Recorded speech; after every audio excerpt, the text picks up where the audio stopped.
ਤੁਸੀਂ ਸੁਣਿਆ ਕਿ ਕੈਨੇਡਾ ਦਾ ਵੀਜ਼ਾ ਇੱਕ ਦਿਨ ਚ ਆ ਜਾਂਦਾ ਹੈ? ਨਹੀਂ ਤੇ ਅੱਜ ਮੈਂ ਤੁਹਾਨੂੰ ਮਿਲਾਨ ਜਾ ਰਹੇ ਆ ਆਪਣੇ ਕਲਾਇੰਟ ਨਾਲ ਜਿਨ੍ਹਾਂ ਦਾ ਵੀਜ਼ਾ ਕੈਨੇਡਾ ਦਾ ਇੱਕ ਦਿਨ ਚ ਆ ਗਿਆ। So congratulations Aarti. Thank you so much ma'am. किवें लग रहे हैं? मैम बहुत ही अच्छा लग रहा है, इतना अच्छा लग रहा है कि मैं आपको एक्सप्लेन भी नहीं कर पाऊंगी, क्योंकि मेरी एक्सपेक्टेशन बिल्कुल ही मतलब मैंने सोचा था कि अभी 1 मंथ या फिर उससे भी ज़्यादा टाइम लग सकता है, और मैंने मिनिमम सुना था कि 8 डेज़ में मैंने सुना था कि वीज़ा आया किसी का, लेकिन मेरे साथ जो है वो बिल्कुल ही मतलब बिल्कुल ही अलग था, क्योंकि मेरा वीज़ा सिर्फ 1 दिन में आ गया और मेरे को विश्वास ही नहीं हो रहा था जब मैम ने मेरे को बताया कि आपका वीज़ा लग गया है। और मैं तो एकदम मतलब जैसे सुन हो जाते ना वो हो गई थी। ठीक है Aarti, I really want to know कि आपको डैफोडिल्स के बारे में कहाँ से पता चला?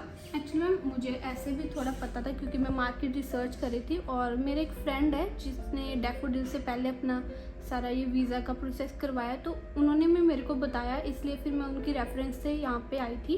तो मेरा यहाँ पे एक्सपीरियंस बहुत ही अच्छा रहा, क्योंकि स्टाफ है सारा वो सारे बहुत ही कोऑपरेटिव है, सारी बात सुनते हैं और एक एक काम को पूरी डिटेल में करते हैं, तो बहुत अच्छा लगा। ठीक है ਤੇ ਜਿੱਦਾਂ ਤੁਹਾਡੇ ਫਰੈਂਡ ਨੇ ਤੁਹਾਨੂੰ ਰੈਫਰ ਕੀਤਾ ਤੇ ਉਹਨੇ ਕੀ ਬੋਲਿਆ? I want to know the name of the friend if you don't mind. उनका नाम राहुल है, राहुल वर्मा। तो उनका मे भी पहले एक रिफ्यूज़ल था कहीं और से, तो वो यहाँ पे आए थे आपके पास, तो मे भी फर्स्ट में हो गया था उनका, क्लियर हो गया था। तो मेरे को लगा कि उसका क्लियर हो गया, क्योंकि वो पहले बहुत टेंशन में था, ये बात थी। तो फिर मैंने कहा चलो ठीक है, मैं भी अब ट्राई करती हूँ। और मैंने यहाँ पे भी जब मैंने विज़िट की थी सिर्फ पता करने के लिए, लेकिन जब मैम ने मेरे से डील की, मेरे को सब कुछ समझाया, तो मैंने सिर्फ जस्ट 5 to 10 मिनट्स का टाइम दिया, वो भी बाहर जाके। फिर मैं वहीं से वापस आ गई कि नहीं मुझे अभी यहीं से करवाना है। So sweet, thank you and thank you Rahul, आपने इनको रेकमेंड किया एंड हम आपकी रेकमेंडेशंस पे खड़े उतरे। इनका वीज़ा आ चुका है, कनाडा की स्टैंप लग के भी आ चुकी है। ऑलराइट आरती, अच्छा आरती, अगर सर्विसेज की बात की जाए, आप कह रहे हो बहुत अच्छी सर्विसेज है, बट सर्विसेज में आपको दी बेस्ट पार्ट क्या लगा? जैसे फॉर एग्जांपल जो मैं क्लाइंट से सुनती हूँ कि ये फ़ोन का आंसर ज़रूर करते हैं, फ़ोन ज़रूर उठाते हैं, अगर मिस करते हैं तो बैक कॉल कर देते हैं। जी मैम, ये तो क्लियर है कि जब भी मैं भी ना अगर मैम को कॉल करूँ तो उधर से मेरे को कॉल आ जाते हैं कि आपका ये वाली डिटेल जो है अपडेट हो गई है। अगर मैं कभी ना कर पाऊँ कॉल, और या फिर मैं बताने में लेट हो गई, तो मैम ने पहले मेरे को आगे से कॉल किया, अगर नहीं भी मैं पिक कर पाती हूँ तो फिर से कॉल कर देते हैं वो। Wonderful ji. एंड आपको सारी चीज़ें क्लियर करते हैं, जैसे यहाँ पे ये आपकी ऑफर लेटर आई है, ये आपकी फी रिसिप्ट है, ये सारी चीज़ें आपको बताई हैं? जी मैम बिल्कुल, सारी चीज़ें मेरे को एक एक करके सब कुछ डिटेल इन्होंने क्लियर की है, ट्रांसपेरेंसी दी है। बिल्कुल मैम बिल्कुल। ऑलराइट, फाइल आपके सामने बनी कि मतलब उन्होंने बना दी और आपको बता दिया? नहीं मैम, पहले जो फाइल की डिटेल्स है लाइक मैंने ही प्रोवाइड की कि जो जो डिटेल्स थी, फिर मैम ने अपना फाइल सारा प्रिपरेशन किया, और उनको उसके बाद मेरे को 2 बार उन्होंने रीचेक करवाई है। ये भी नहीं है कि मैंने उनको दे दिए तो ठीक है, 2 बार उन्होंने मेरे को दिखाया कि आप चेक कर लो अच्छे से, अगर एक बार और करना है तो और कर लो। तो मैंने अपना पूरा क्लियर होके कि हाँ मैम अब ठीक है, तो उसके बाद ही उन्होंने आगे का प्रोसीजर फॉरवर्ड किया था। ठीक है, आपकी लास्ट क्वालिफिकेशन क्या है? मैम मैं ग्रेजुएटेड हूँ। ठीक है, क्या परसेंटेज? 62%। ठीक है, एंड आइल्स का स्कोर? 6.5 बैंड। 6.5 जी। एंड अब आप कौन से कॉलेज जा रहे हो कनाडा में? मैम मैं वहाँ पे अल्गोमा यूनिवर्सिटी में जा रही हूँ। ओके, अल्गोमा में जा रहे हो, एंड क्या कोर्स चूज किया आपने? Human resource and business management, क्योंकि ये मेरी लाइन से बहुत ही मैच कर रहा था और मुझे इसी में कुछ आगे करना था, तो मैंने ये वाला चूज किया। ठीक है आरती, आपको पता है ना आगे चल के बहुत ज़्यादा एक्चुअली जब आप कनाडा में लैंड करोगे तो एक्चुअल स्ट्रगल पीरियड शुरू होगा, तो आप मेंटली प्रिपेयर्ड हो? मैम कुछ तो प्रिपेयर हूँ, और कुछ आपको पता है कि सिचुएशन के अकॉर्डिंग वहाँ पे जाके चेंज होना भी पड़ता है।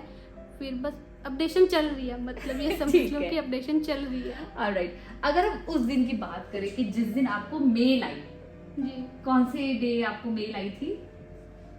वही एक दिन, मतलब कि मैं जैसे मेरे बायोमेट्रिक से 28 को, ओके, तो 29 को नाइट में मेल आई थी, तो वहाँ तब तो मैंने नहीं चेक किया था, लेकिन मॉर्निंग में जब मेल आई तब मैंने देखा भी नहीं था, लेकिन मैम का कॉल मेरे को पहले आ गया था। तब मैम ने आपको क्या बोला? वो कह रहे थे कि आप ना मतलब मेरे को वीडियो कॉल करो, तो मैं उस टाइम ऑफिस में थी, तो मैंने वीडियो कॉल की, मेरे को लगा कि कुछ फॉर्मेलिटीज़ होंगी, तो तब मैं नॉर्मल बैठी हूँ, वो मेरे को बता रहे हैं आपका वीज़ा आ गया। मैंने मतलब बिल्कुल भी रिएक्ट नहीं किया। फिर वो अगेन कहने की आती आपका वीज़ा आ गया है। फिर तो मैं मतलब कि मेरे पास कोई रिएक्शन ही नहीं था कि मैं शौक हो जाऊं कि खुश हो जाऊं, कुछ एक नहीं दिन पता में वीजा, चला। अभी तो एक दिन में बायोमेट्रिक्स करवा के मैंने यही भी बोला, मैंने कहा कि मेरा अब मैम अभी बायोमेट्रिक्स 28 को हुआ है, तो वो भी अभी अपडेट नहीं हुआ होगा, मेरा वीज़ा कैसे आ गया? तो वो दोबारा से रिपीट करें कि आपका सच में वीज़ा आ गया है। तो मैं मतलब बहुत खुश थी, आई वाज ऑन क्लाउड 9। इनका वीजा आ चुका है, स्टैंपिंग के लिए गया था एंड स्टैंप हो गए, इनके ऑफिस में आया, डैफोडिल्स के ऑफिस में आया कि आपने रिसीव किया? नहीं मैम, वो मैंने ही रिसीव किया था, घर पे कोरियर आ गया था। घर पे इतनी ट्रांसपेरेंसी थी कि इनके पास जी वो भी नहीं आया कोरियर पासपोर्ट। मेरे पास मेरे घर पे आया था। ठीक है। आरती, काफ़ी स्टूडेंट्स हैं जो बहुत ज़्यादा कई बार कनाडा जाके नेगेटिव हो जाते हैं या यहीं पे बहुत ज़्यादा नेगेटिव हो जाते हैं अपने केसेस को लेके, तो उनको कोई एडवाइस देना चाहोगे? मेरी सबको एक ही एडवाइस है कि आप डैफोडिल में आइए, इनसे अपना फाइल लगवाइए, क्योंकि ये बहुत ही ट्रांसपेरेंसी के साथ सारा काम करते हैं और बिल्कुल भी टेंशन मत लीजिए, क्योंकि आपका ये सारा काम बहुत ही अच्छे से करवा देंगे। सो don't thank you so much guys. हमारी टीम बहुत अच्छी है, टचवुड नजर ना लगे तो खुद ही कर देती हूँ बट अगर आपको फाइल में ट्रांसपेरेंसी चाहिए अपने प्रोसेस में, बिल्कुल वो सबसे नेसेसरी है, तो आप डैफोडिल्स आ सकते हैं, आप हमारे काउंसलर्स को मिल सकते हैं एंड टेंशन लेने की कोई बात नहीं है। Till then take care, side